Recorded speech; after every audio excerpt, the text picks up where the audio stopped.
Black colour लिएर फुल कटक्रिजको सेप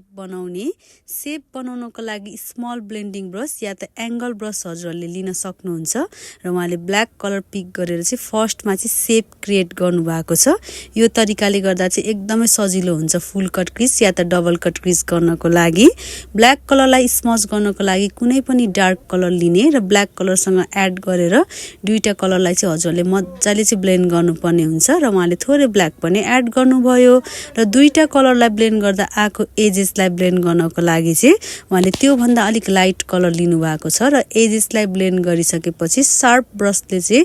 उहाँले फुल कटक्रिज गर्नुभयो र कन्सिलरलाई ब्लेन्ड गरिसकेपछि जेल लाइनरबाट ग्राफिक लाइनरको सेप लिनु भएको छ र यो सेपलाई चाहिँ उहाँले जेल लाइनरले नै फिलिङ गर्नुभयो र जेल लाइनरको एजेसलाई ब्लेन्ड गर्नको लागि चाहिँ उहाँले ब्ल्याक स्याडो लिनु भएको छ स्मच ब्रसले चाहिँ र ब्ल्याक कलरको फेरि लाइनलाई ब्लेन्ड गर्नको लागि चाहिँ उहाँले अरेन्ज कलर लिनुभयो र अरेन्ज कलरले ब्ल्याकलाई मजाले चाहिँ स्मच गरेर चाहिँ उहाँले सिमर राखेर सिमरको एजेसलाई पनि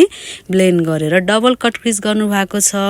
उहाँलाई चाहिँ हामीले इन्डिभिजुअल तरिकाले सिकाउने कुरा एकदमै मन परेर चाहिँ काठमाडौँभन्दा बाहिरबाट आएर चाहिँ हामीसँग मेकअप सिकिराख्नु भएको छ। उहाँले चाहिँ 40 डेज प्रोफेसनल मेकअप क्लास लिनुभएको हो र उहाँले चाहिँ ग्रुपमा भन्दा पनि इन्डिभिजुअल तरिकाले सिके भने मैले भोलिको दिनमा यही लाइनमा मजाले बुझेर काम गर्न सक्छु,